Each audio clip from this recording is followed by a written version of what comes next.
हमारे बीच हमारे वक्ता हिंदी के विशाल मंदिर में कोई कार्यक्रम सुना होगा। काव्य समस्या में इंग्रजी प्रकाशित करा जो मैं हिंदी को प्रथम बचा 1981 में आपका प्रकाशित हुआ।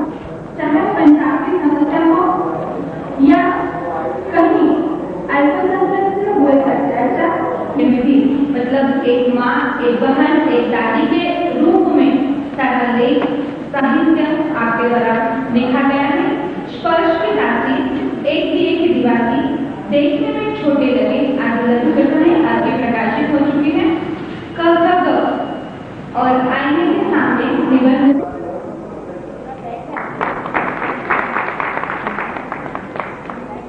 हमारे बीच दूसरे हमारे वक्ता उपस्थित है श्रीकांत जी नागर।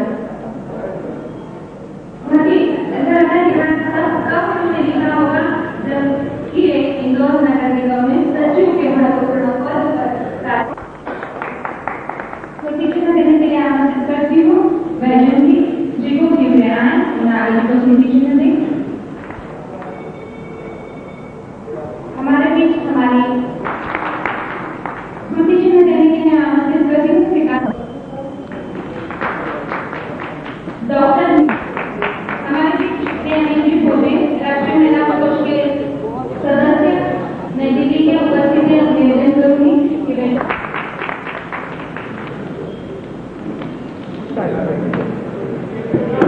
ये बहुत जटिल और नाजुक विषय है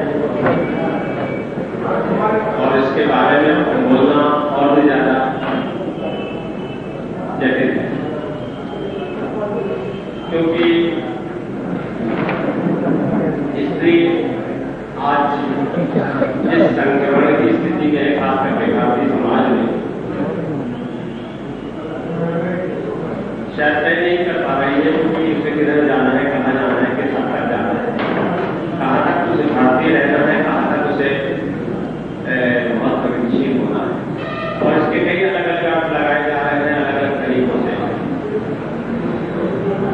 और इसी सारे संदर्भ में बहुत कुछ लिखा गया है, महिला लेखिकाओं द्वारा भी लिखा गया है, लेखकों द्वारा भी लिखा गया है और उसके विभिन्न आयामों को सामने रखा गया है। तो आज का ये जो सत्र है उसका उद्देश्य यही है कि हम इन तमाम बातों पर विचार करें और सोचें कि हम कहाँ जा रहे हैं और हमें आगे करना क्या है।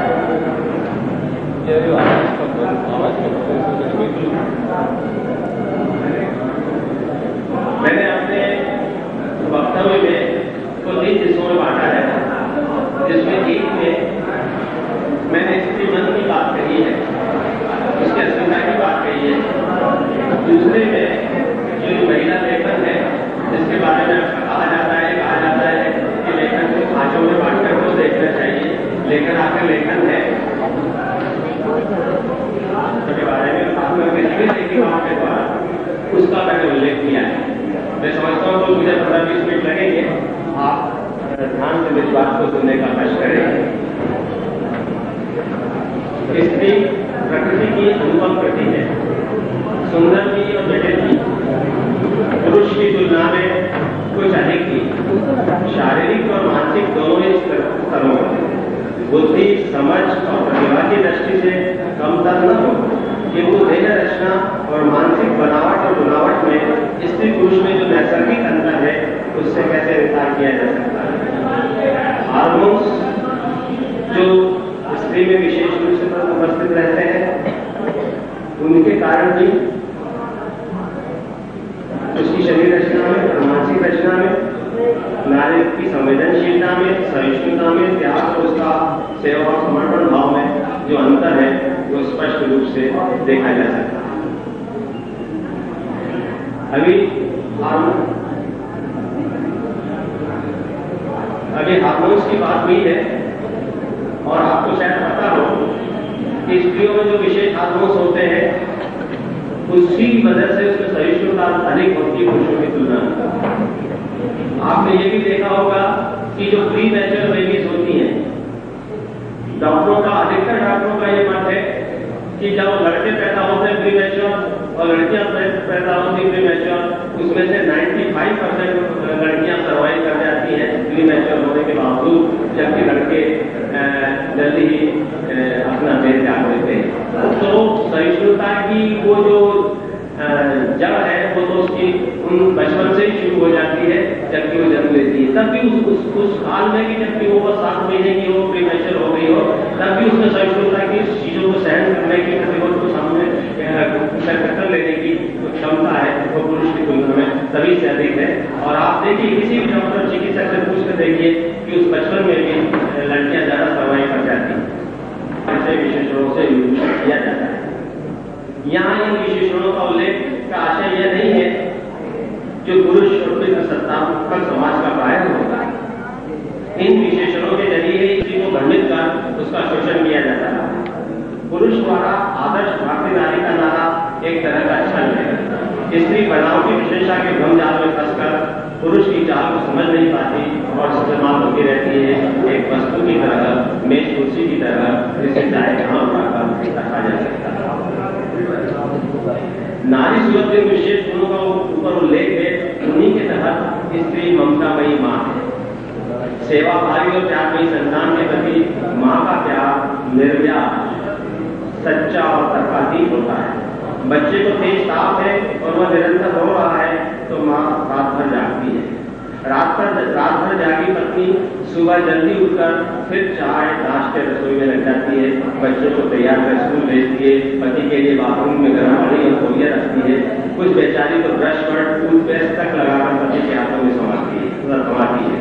कामकाजी हुई तो दफ्तर भी जाती है। स्त्री के श्रम और शरीर दोनों पर एक बार लोकमान्य तिलक से पूछा गया, एक बहुत महत्वपूर्ण बात है। एक बार लोकमान्य तिलक से पूछा गया, भारत में स्त्रियां अच्छा वर पाने के लिए गोरी का व्रत क्यों रखती हैं? तो तिलक जी ने उत्तर दिया कि क्योंकि भारत में सभी स्त्रियां अच्छी हैं, इसलिए उसको उनको ढूंढने के लिए गोरी का व्रत नहीं रखना पड़ता। लेकिन क्योंकि कहा जा रहा है कि आज औरत की दुनिया बदली है, क्या औरत की दुनिया सचमुच बदली है? आज भी मध्यम और निम्न मध्यम वर्ग की स्त्री का एक पैर घर में और दूसरा रसोई में घर के बाहर है। वो कहीं भी चली जाए, कुछ भी कर ले, आज भी घर परिवार महिला की पहली जिम्मेदारी है। ऊपरी तौर पर वो कितनी ही बदली हुई लगे, अंदरूनी तौर पर वह घर से बनी है। इसलिए दफ्तर का समय पूरा होते ही, बल्कि उससे कुछ पहले ही वह घर पहुंच जाना चाहती है जहां बच्चे और चौका चूल्हा उसकी राह देख रहे होते हैं। दरअसल भारतीय स्त्री संक्रमण की स्थिति में है, किधर जाए, कहां तक जाए, इसी हुआ को हो।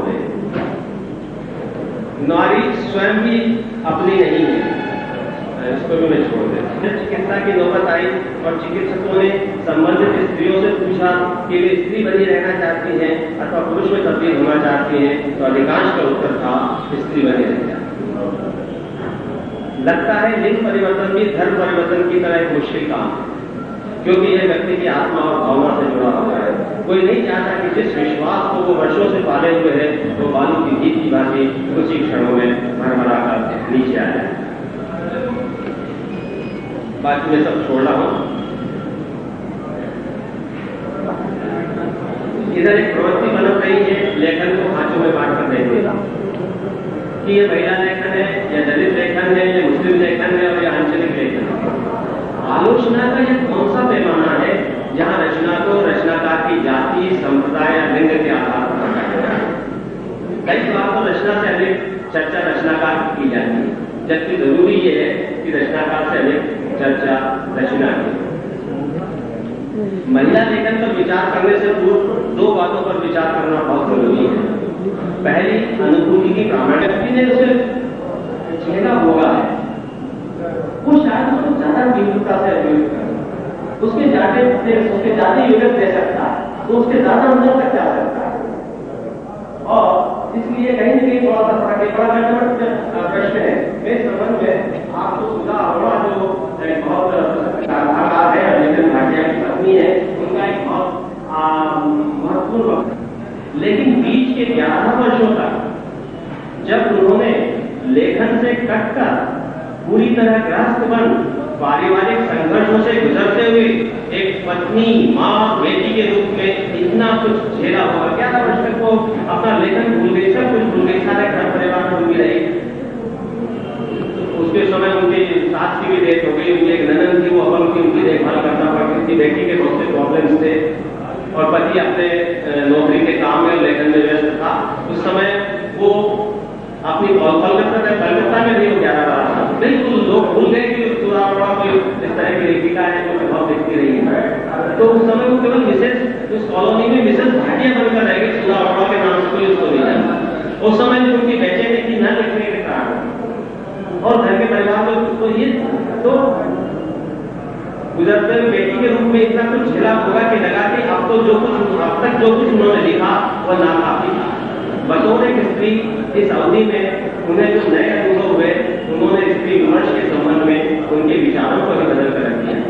नारी संवेदना के नए आयाम उनके समक्ष खुले, तब उनका यह भ्रम टूटा कि उनका लेखन ऐसा हो जो एक महिला द्वारा लिखा गया न लगे।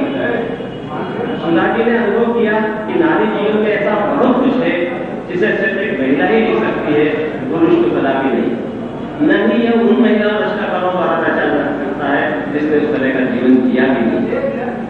पुरुष की तो बात छोड़ दी, वो स्त्रियां भी उस तरह का लेखन नहीं कर सकती जिन्होंने उस तरह का जीवन जिया नहीं है, होगा नहीं। तो इस तरह से अनुभूति की तीव्रता का एक मुद्दा। इसी सिलसिले में मधु भंडारी का भी कथन मैं आपको बताता हूँ कि क्या स्थिति होती है। उनके अनुसार एक लेखिका पहले मां होती है, फिर पत्नी और तीसरे नंबर पर उसका रचनाकार। आप जानती हैं सब महिलाएं, आपको लिखने का समय कब मिलता है, कितना मिलता है, कितनी विवशताओं के बीच समय निकालकर अपने आप को लिखना पड़ता है। तो वहां पर पहले मां होती है, फिर पत्नी होती है, तीसरे नंबर पर उसका रचनाकार होता है। जबकि लेखक के मामले में इसका उलट है। लेखक के लिए प्रथम क्रम पर उसका रचनाकार होता है, दूसरे क्रम पर उसके मित्र और तीसरे या चौथे क्रम पर पत्नी होती है। स्त्री लेखन एक व्यापक व्यक्ति चेतना और सामाजिक चेतना के रूप में विकसित हुआ, जिसमें उसके जीवन का साक्ष्य है और उसके जीवन यथार्थ के अनेक रूप प्रकाशित हुए हैं। स्त्रियों ने आत्मान्वेषण के मार्ग में अपने को ढूंढने के प्रयास में अपने जीवन के अंधेरे कोनों और जटिलताओं को साइड रचा। कृष्णा सोमवती की मित्रों मर्जानी से शुरू हुई स्त्री चेतना की कहानी। मित्रों दहली पर रुकी रही और बाद की मित्रों स्त्रियां दहली लाने को बाहर आई। एक नई चेतना विकसित हुई जहां स्त्रियों के मन में उद्वेग, हलचल, घटनाहीनता और रिश्तों की तोड़-फोड़ का साइड रचा। आर्थिक स्वावलंबन से भी उसके अस्तित्व का स्थापन नहीं हो पाया। उसने जाना कि दी गई भूमिका के इतर की जो भूमिका के निभाने में उसकी अधिकतर ऊर्जा अवरोधों को लांघने में ही व्यय हो जाती है। यह वह समय है जब जीवन के यथार्थ से स्त्री की एक नई पहचान हुई। एक तरफ राष्ट्रीय स्तर पर परिवर्तित होगी राजनीतिक, आर्थिक, धार्मिक और सांस्कृतिक चेतना तथा दूसरी ओर इस परिवर्तित होती स्थितियों से उत्पन्न दबाव यथार्थ अनेक स्तरों पर फैला और विकसित हुआ। गांव और शहर की, परिवार और समाज की सीमाएं टूटी और फैली। भंडारी, निरुपमा सेवकी, उषा श्रीवंता, आविंदी परमार, मानसी जोशी, राजीव सेठ, इंदु जैन इत्यादि के बाद वह पीढ़ी